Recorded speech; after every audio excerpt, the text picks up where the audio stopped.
La bureaucratie est l'un des maux dont souffre notre économie et notre pays. Et donc pour creuser le sujet et vous dévoiler l'ampleur de ce gouffre financier, je vous demande maintenant d'accueillir l'économiste Philippe Herrlin.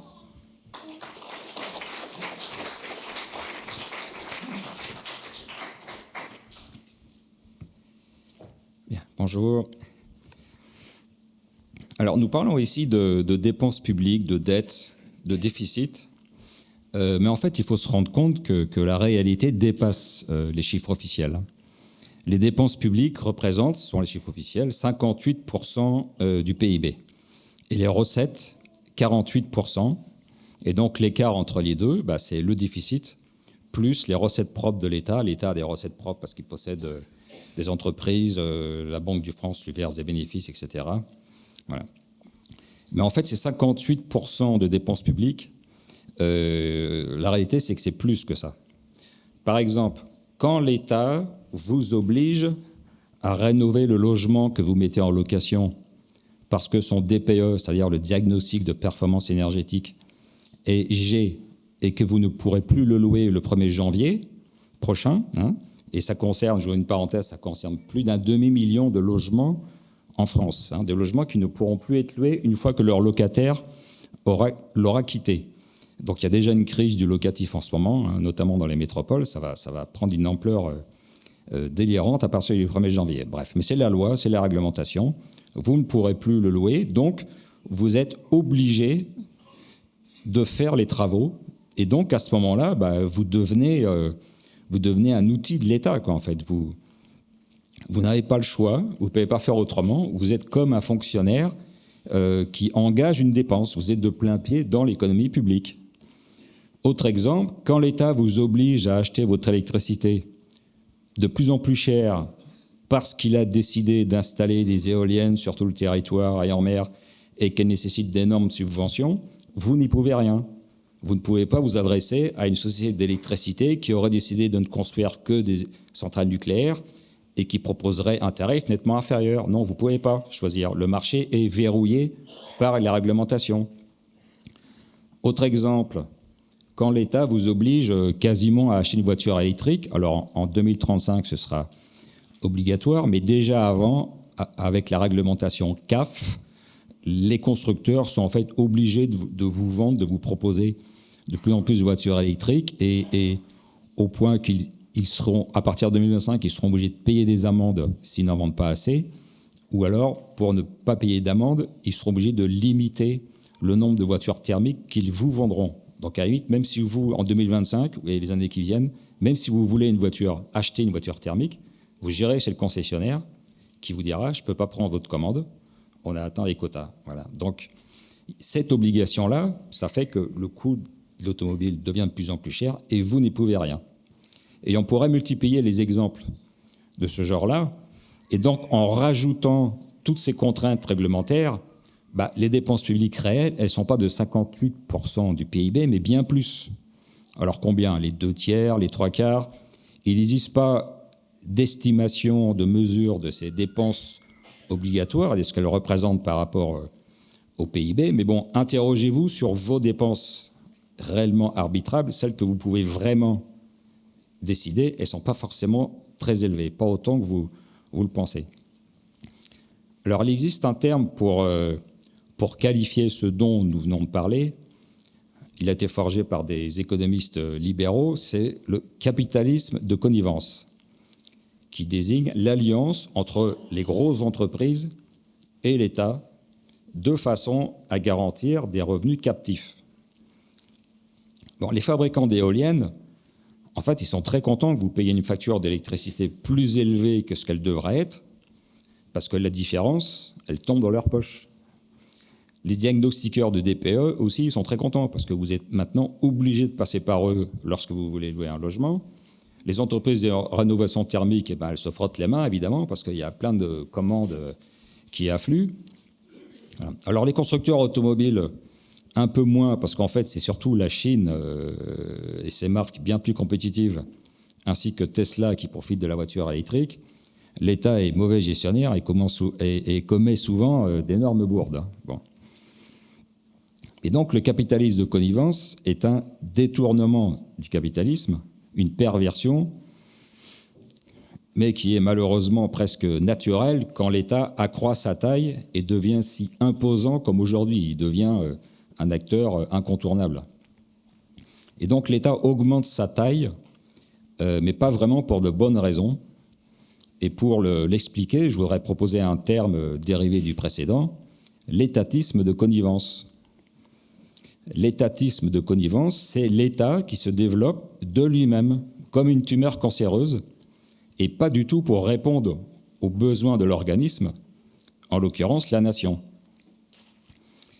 Les exemples sont innombrables, on pourra y passer des heures, mais citons un cas, je dirais, médicalement intéressant, avec le CESE, le Conseil économique, social et environnemental, qui ne sert à rien et qui coûte tout de même près de 50 millions d'euros. Eh bien, il faut savoir qu'il a métastasé dans toutes les régions, car toutes les régions de France possèdent leur propre CESER, donc Conseil environnemental régional. Une belle tumeur, dirait un oncologue. Les collectivités locales sont d'ailleurs un terrain de choix pour la bureaucratie, avec un millefeuille territorial qui dilue les responsabilités, mais permet de justifier toujours plus d'embauches de fonctionnaires. Leurs effectifs, donc les effectifs des collectivités territoriales, ont augmenté de près de 50% sur les 25 dernières années. Et nous n'avons en fait même pas de véritables collectivités locales. Elles sont dénuées d'autonomie fiscale, elles sont en réalité sous tutelle de l'État à travers des transferts financiers divers et variés aux formules mathématiques opaques, au premier rang desquelles la dotation globale de fonctionnement. Un État qui d'ailleurs peut décider de supprimer la taxe d'habitation pour de purs motifs électoraux, ce qui distend le lien entre l'électeur et sa commune, ce qui est une aberration. Mais voilà, c'est comme ça a été décidé par l'État et pas par les communes. Un État qui, de plus, charge la barque sans forcément accorder de moyens supplémentaires aux collectivités locales, comme, et là en l'occurrence les départements, comme l'obligation qu'ont donc les départements de gérer les MNA, c'est-à-dire les mineurs non accompagnés, qui affluent d'autant plus que les frontières, qui sont de la responsabilité de l'État, et pas des départements, sont des passoires. Voilà. Le gouvernement Barnier, d'ailleurs, vient de décider d'augmenter ce qu'on appelle les frais de notaire, c'est-à-dire les droits de mutation à titre onéreux, les DMTO, qui pèsent 7 à 8% du prix d'un logement ancien, et donc 4,5%, donc un peu plus de la moitié, revient au département. Eh bien, ce sera désormais 5%, donc une augmentation de 0,5%, mais on pourrait dire que ce n'est pas grand-chose. Bah si, quand même, ça équivaut à 1 250 € pour un ménage qui achète un logement de 250 000 €, quand même. Alors, où est la libre administration des collectivités locales, qui, je le rappelle, est un principe constitutionnel? Les départements, touchés par la crise du logement et la chute des ventes, donc de leur DMTO, de leurs frais de notaire, se sont plaints à Matignon, qui a obtempéré, mais au risque d'accentuer la crise du logement, parce que acheter un logement va devenir plus cher. Donc on se remet compte que c'est n'importe quoi. Alors cette prolifération bureaucratique se voit aussi dans les agences publiques, alors au nombre de 438, même si les estimations divergent entre diverses sources, par exemple par rapport à la vidéo qu'on a vue. Bon, il y a plusieurs estimations, mais enfin on a 438 agences publiques qui représentent 81 milliards d'euros de dépenses, et 479 000 agents. Pour certaines, leur existence n'interroge pas, comme le musée du Louvre, la Comédie Française, les parcs nationaux ou l'école polytechnique, même si cela ne les dispense pas d'être gérés de façon plus efficace.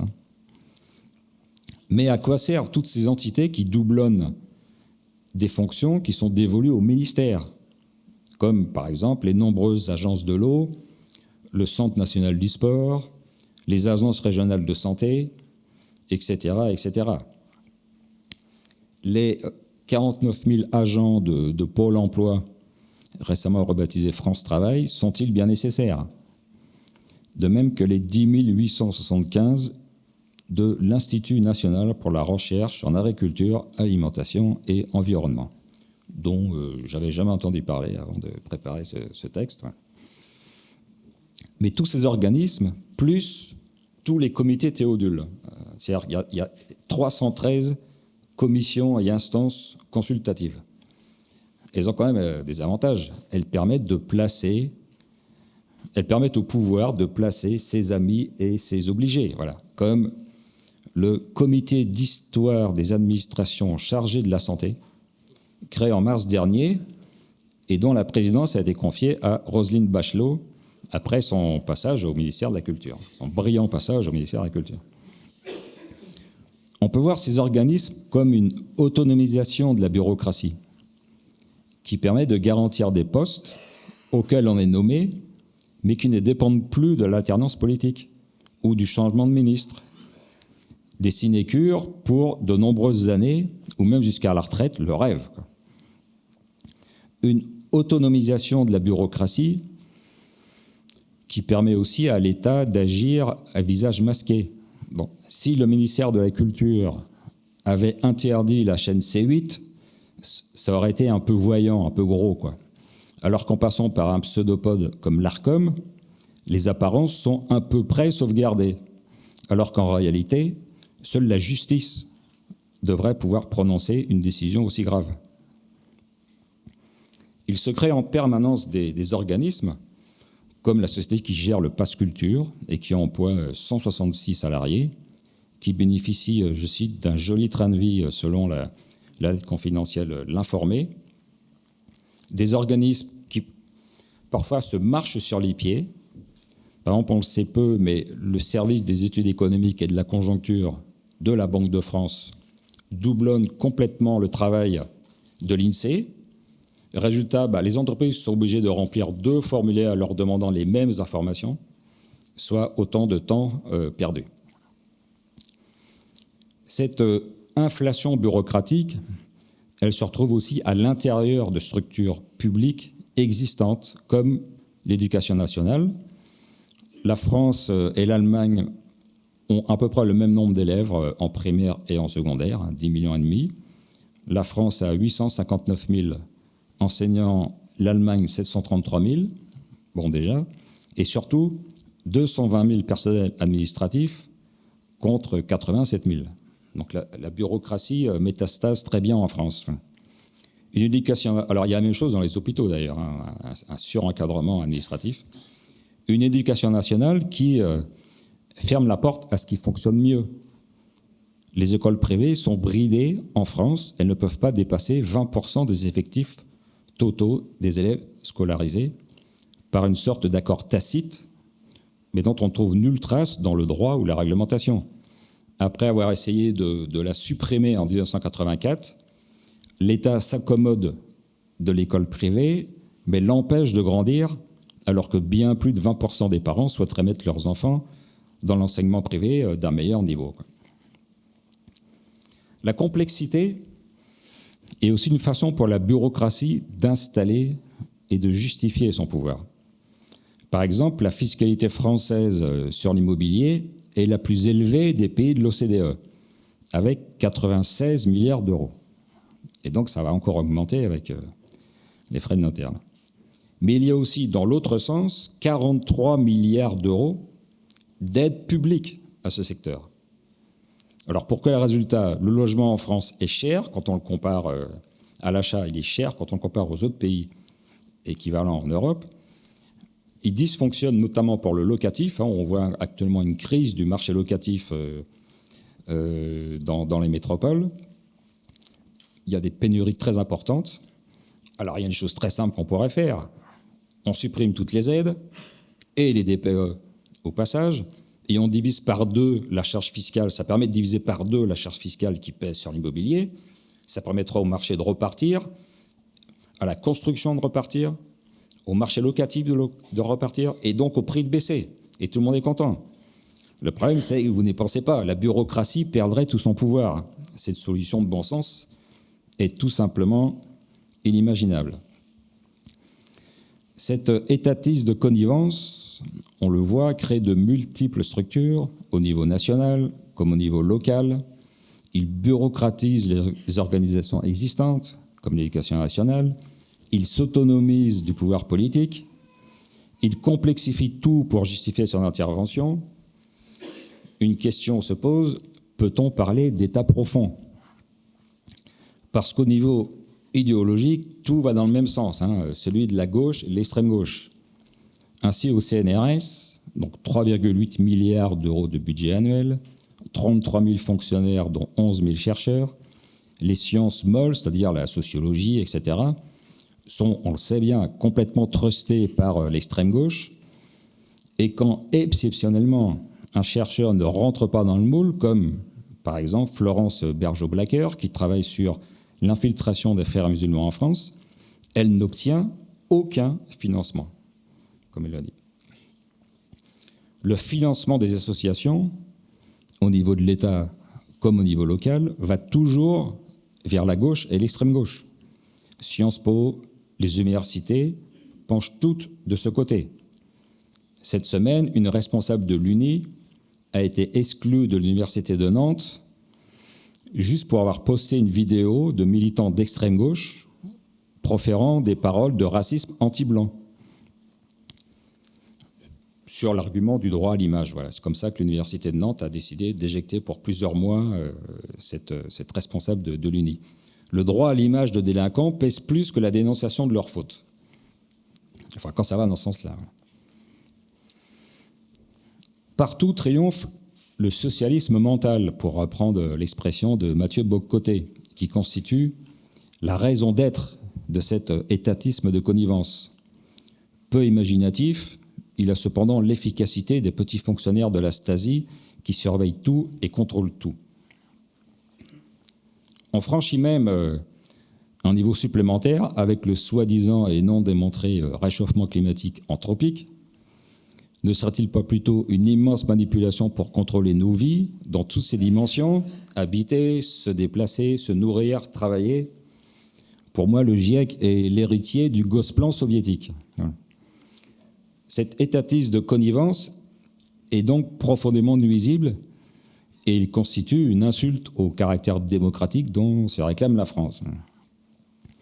Et pour financer cet étatisme destructeur, on nous demande de payer toujours plus d'impôts. Le 27 septembre sur LCI, le politologue Dominique Régnier affirmait qu'une hausse d'impôts amènerait, je cite, une confrontation entre l'État et le pays. Un État qui ne sait gérer, fin citation, un État qui ne sait gérer ni la finance publique, ni la sécurité, ni l'immigration, ni l'éducation, etc., etc. Nous sommes au bout de ce système. Alors que faire? Il se passe des choses intéressantes en ce moment aux États-Unis. Donald Trump a nommé Elon Musk, avec l'homme d'affaires républicain Vivek Ramaswamy, à la tête d'un ministère spécialement dédié à l'efficacité gouvernementale, le DOGE, avec pour objectif, alors je cite, de démanteler la bureaucratie gouvernementale, sabrer les régulations excessives, couper dans les dépenses inutiles et restructurer les agences fédérales. On aimerait bien ça en France, quoi. Et avec l'objectif chiffré de procéder à 2 000 milliards de coupes dans un budget fédéral de 6 800 milliards. Donc ça sont les vraies coupes. Il faudra suivre de près l'action de la nouvelle administration américaine, ainsi que celle de Javier Milei en Argentine. Mais nous conclurons en disant que l'équilibre budgétaire n'est pas une question budgétaire. C'est une question politique qui consiste à éradiquer cet étatisme de connivence, ce socialisme mental, ce cancer bureaucratique, la captation de l'État par la gauche et l'extrême gauche, et la volonté de le recentrer sur ses missions régaliennes. Et tout ceci est une question éminemment politique, mais notons avec satisfaction que ceux qui défendent ces idées ont le vent en poupe dans les Amériques. Alors pour le moment, car on pourrait aussi rajouter Nayib Bukele au Salvador, mais on peut dire exceptionnellement, le soleil se lève à l'ouest. Voilà, je vous remercie.